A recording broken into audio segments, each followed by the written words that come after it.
Welcome to Shorthand Dictation Practice. Today's dictation, Shorthand Transcriptions, by Sir Kailash Chandra. Transcription number 3 at 140 words per minute.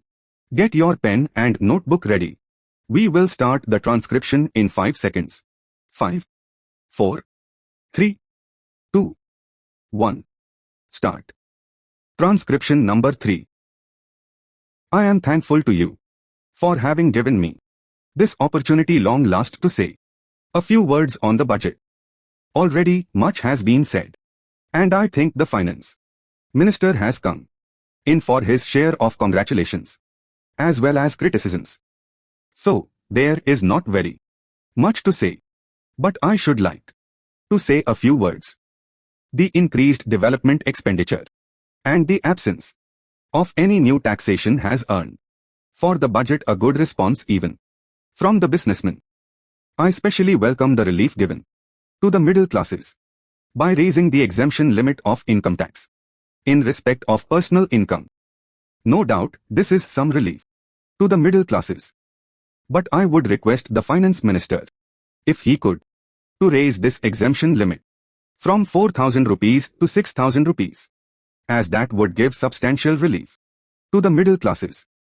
I am indeed glad that the Taxation Inquiry Commission has been appointed with Dr. John Mathai as the chairman, and I am sure that many of the vexed problems may be solved through this commission. At the same time, I would request the finance minister to put off the estate duty bill for the present, since this inquiry commission has been appointed, and they may go into this question. For I feel that it is not an opportune moment to put on more taxes on the people. Already, as Mr. Gadgil has pointed out, there are so many taxes on the people. The people are overburdened by taxes, and they are just trying to recover their stability. So, in regard to estate duty, I would ask him to consider about it. My reason for asking it to be postponed is, as I have said, that the people are still facing economic distress, and then our government is not able to offer the amenities which other countries have, where the estate duty exists, such as free compulsory education for children, free medical aid, homes for the poor and the destitute, old age pension, etc. So, my humble suggestion is that this point may be considered by the Taxation Inquiry Commission.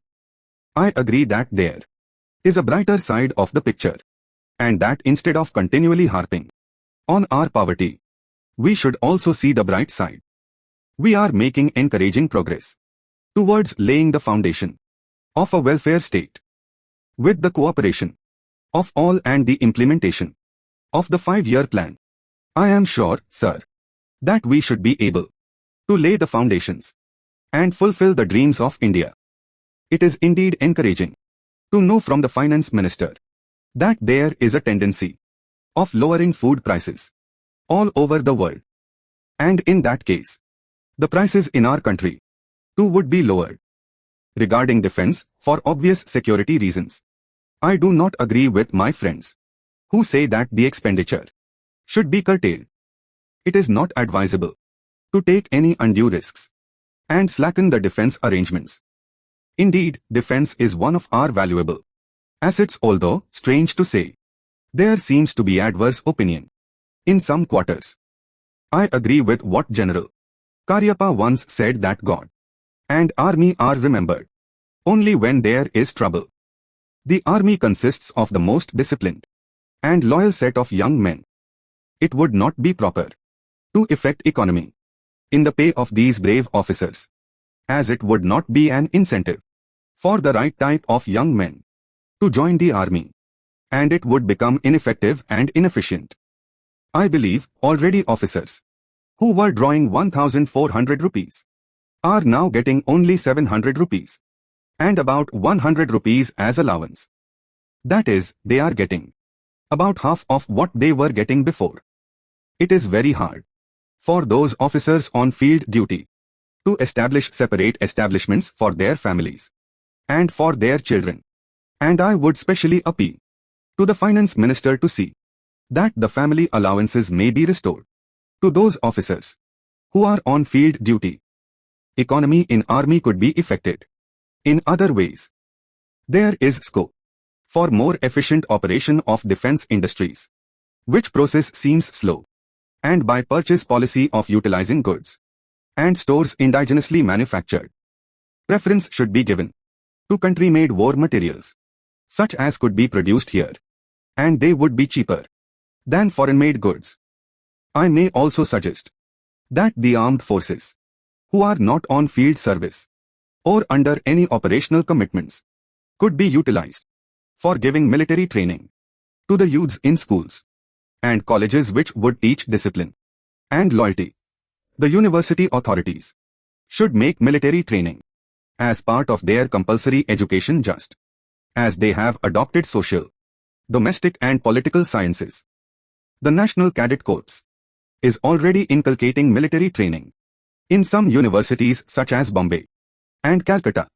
But if military training is made compulsory for our university students, it will go a long way. Response: favorable reaction or acceptance. In respect of regarding. Vexed, complicated, most difficult. Put off, idiom, postpone. Estate duty, tax pay by inheritors of property left behind by a deceased parent. Opportune, proper. Stability, strength recovered after being shaken. Economic distress, financial difficulty. Amenities, facilities. Destitute, a person left alone and utterly without money. Harp on, idiom, repeat a thing, creating displeasure in the listener. Welfare state, a country where the public is prosperous and happy. Curtailed, reduced. Advisable, advantageous. Slacken, lower the quality, make lazy. Assets, most valuable things.